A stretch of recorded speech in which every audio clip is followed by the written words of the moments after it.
I've changed for the better this time. I thought I would never be fine. Hello po mga kabayan at mga kalingap, muli nagbabalik po, Analisa Reality Vlog. Welcome po sa mga bagong pasok sa aking munting kubo. Salamat po sa pagsuporta ninyo, mga silent viewers, mga nagko-comment, nagla-like, nag-share, mga hindi po nag-skip ng ads. Thank you rin ho sa inyo. God bless po. So, ito shoutout muna kay Kuya Bal Santos Matubang. Suportahan po natin tuloy-tuloy yung mga hindi po nakasubscribe. Kalingap Rab, Jack Tapia Matubang, Ate Edna Vlogs, mga kasama ko pong reactors sa Kalingap. Siyempre, Kare-Reactors, yung aking grupo. Presidente po namin, si Presberador, shoutout po. Team Bios, Team Strikers, Team Watchers, Team KOJR, and my Silver Team Group, shoutout po sa inyong lahat. So ito po, sobrang napakainit po na pinag-uusapan ngayon. Yung isang, ano bang tawag dito? Leading man, si Mikoy. Napanood ko po yung live ng aming president po, si Presberador. Napansin po siya doon na po na,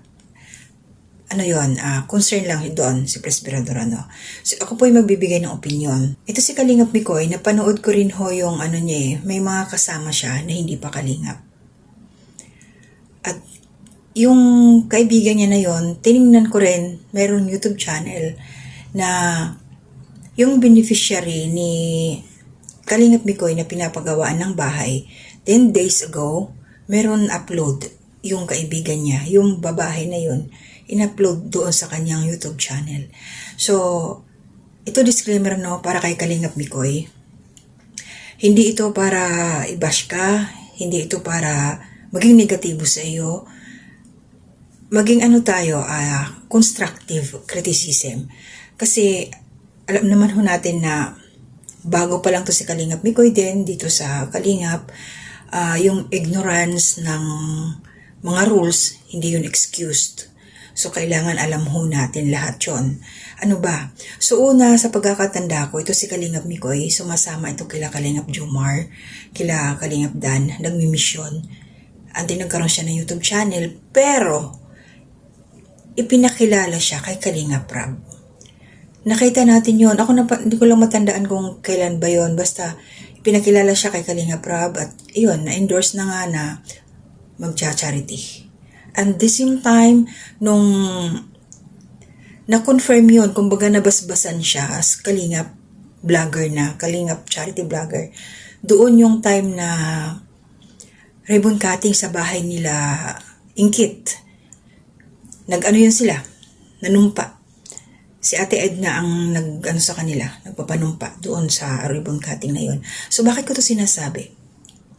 For Kalingap Mikoy, yung mga kasamahan niyang mga kaibigan niya na kesyo sabi niya ay nagkakamera sa kanya, tumutulong. Okay sana yun kaso nga mayroong YouTube channel. So mayroon po kasing rules dito sa Kalingap, na scout mo, vlog mo. Bakit yung bakit niya in-upload doon sa kanyang YouTube channel yung beneficiary ni Kalingap Mikoy na hindi pa man din siya Kalingap. Ang sabi ni Kalingap Mikoy, mayroon siyang live nitong huli, one day ago, na hindi man daw ginagamit ng kanyang mga kaibigan ng Kalingap. Pagpatuloy nyo lang yan, wala naman kayong masamang intensyon, kundi ang makatulong. Hindi naman nila ginagamit alam nyo, hindi naman ginagamit ng mga kaibigan ko ang Hindi naman ginagamit ng mga kaibigan ko ang Kalingap. Content ng Kalingap. Hindi naman nila kino-content ang Kalingap. So bakit So bakit nila sinasabing ganun? Kalingap Mikoy, ikaw ang Kalingap member. Dahil sa mga kaibigan mo at dahil naipakilala ka ni Kalingap Rab, nabasbasan ka. Yung mga kaibigan mo, nabasbasan ba ni Kalingap Rab? Nabasbasan ba nila Kuya Bal? Alam ba nila ito? Yung una so sa ngayon na lumabas na itong issue na to, after nung live ni Presberador, so hindi natin alam kung nakapag-usap na sila ni Kalingap Rab patungkol doon. Pero kasi, pagkaganyan kasi papasok ang charity vlogger, dapat ipapaalam talaga sa kila Kuya Bal. Kasi ang nangyayari kasi nito, ito lang sa pagkakaunawa ko, sa ginawa ni Mikoy. Diba, sabihin na natin example, sa madaling salita, nakikibahay siya kila Kuya Bal. tinanggap siya. Ayan, welcome na welcome. Niyakap. In-entertain. Lahat. Nandyan sila Kalingap Rab. Tapos ngayon, may kasama siya. Pinapasok sa pamamahay nila Kuya Bal na walang, walang paalam, walang abiso, walang sabi-sabi. Parang ganun. Yun ang nakikita ko kasi. Kasi wala rin naman, wala akong nakita. Ewan ko sa inyo yung iba, na ipakilala ba sila kay Kuya Bal? Na ipakilala ba kay Kalingap Rab? Nasabi ba doon na ito, kaibigan ni Mikoy, mayroong YouTube channel, suportahan ninyo, member na siya ng Kalingap Tahanan. Parang walang ganon. So siguro, Kalingap Mikoy, sana maayos to, kasi, may patakaran talaga na hindi tayo pwedeng, yung mga Kalingap, makipag-collab sa hindi Kalingap. So, alam ko naman, welcome yung kila Kuya Bal eh. Basta, ipaalam mo lang. Sabihin mo dun. Diba? Kasi tayo syempre, pag nandyan tayo sa Kalingap, tulad yan, sila Mikoy na nagbablog under Kalingap, paminsan-minsan, kung nakakaluwang, may grasya, mag-share kahit konti, yung mga ganun. Baka mamaya yung iba umiiwas, kaya ayaw magpa-member sa Kalingap, pero nakikigamit ng video sa Kalingap or binabanggit ang Kalingap. Kaya para kay Kalingap Mikoy, siguro, ito lang yung masasabi ko. Kasi, baka mamaya talaga hindi niya, yung rules ba? Baka sa isip niya, okay lang na magpasok siya ng mga kaibigan niya. Kasi, sa ganyang status na si Kalingap Mikoy lang, parang nagkaroon na siya ng sarili niyang community. Kasi nga, meron na siyang mga kasama na meron YouTube channel na, imposible. Binabanggit ang Kalingap parang na-endorse na rin siya. Pero hindi naman madamot yung Kalingap Sila Kuya Bal, hindi naman sila madamot. Basta lang, nasa tamang proseso, may sinusunod kasi tayo. Sana i-settle down ito ni Kalingap Mikoy na issue para matuldukan na. Doon sa live ni Chris Berador, maliwanag ang sinasabi doon na dahil nga sa concern niya, pinaalalahanan kung ano yung mga dapat gawin, ipaalam, makipag-usap. Kasi, ikaw yung pwede ba yun na sila Kuya Bal, sila Kalingap Rab, maghabol sa'yo? Para, example lang tanong, para sabihin, magkakalingap ka, bakit nagbablog ka ng ganyan? Sama-sama kay Mikoy, yung ganon.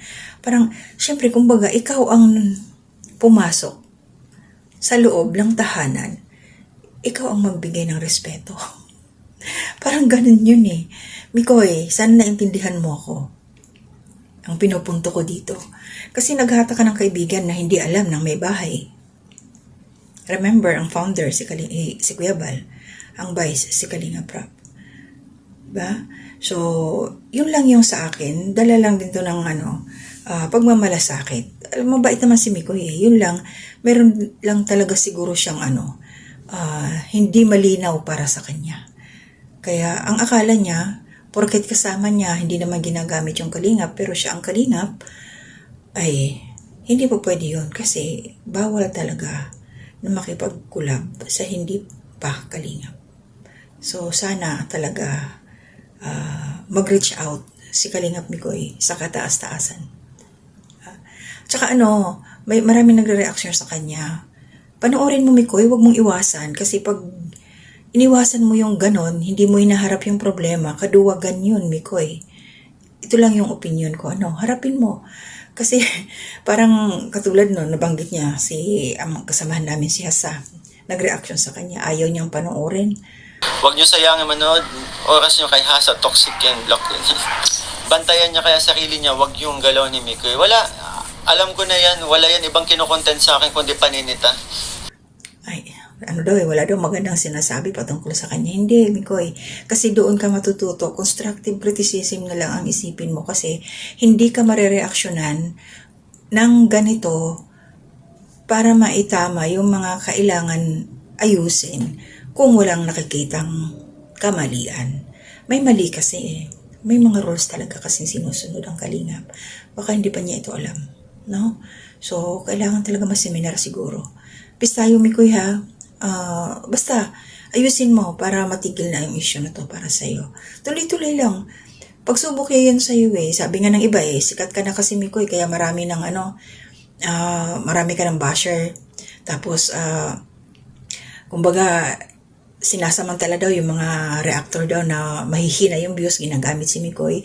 Huwag naman ako yung ganon. Alam niyo ba na may kanya-kanyang ginagampanan ang bawat mga reactor. Kahit kunti lang ang subscriber niyan, kahit mahina lang ang views niya. Kasi may kanya-kanya hong mga trabaho kami. So, iba dyan, hindi kami nagpo-focus sa pagre-reaction, pero nandyan lang kami nakamasid-masid, nanonood, ganun lang yun. So, wala pong dito, wag ko tayong mga hamak ng ating kapwa. Si Mikoy, wala tayong problema dyan. Sa personality niya, sa pagkataon niya, wala. Doon lang sa kanya nga nagawa na yung kaibigan niya, nag-upload ng video niya, mga ganon, tapos nakakasama niya sa live. Mali kasi yung sasabihin niya, hindi naman ginagamit yung Kalingap. Buksan mo Mikoy yung isipan, dahil ikaw ang member ng Kalingap. Tandaan mo, magbalik tanaw ka, hindi ka basta-basta nakapasok sa Kalingap. Hindi ka basta na lang hinayaan nila Kalingap Dan, nila Kalingap Jomar na gawa ng YouTube channel, tapos wala na. Nandiyan ka na, namamayan pag dinala ka kay Kalingap Rob, yun sana yung tandaan mo Mikoy. Kaya sundin mo yung proseso. Sundin mo lang yung tama. Walang problema. Sundin mo lang.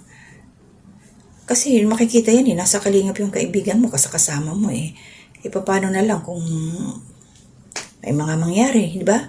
So, paano siya may pagtatanggol kung sakasakali man. Ayusin lang. Magpa-member. Magbayad. Membership fee. Isang beses lang naman yun diba? Pero may renewal. Diba? So, yun lang yun sa akin. Maraming salamat po sa lahat po nagmamahal kay Mikoy, sa Mikres. Huwag po tayong maging negatibo. Tulungan ho natin ng ganito sila para mas lalo pa hong maiangat. Tuloy-tuloy lang. Sana Mikoy, huwag lumaki yung ulo dahil sikat ka na.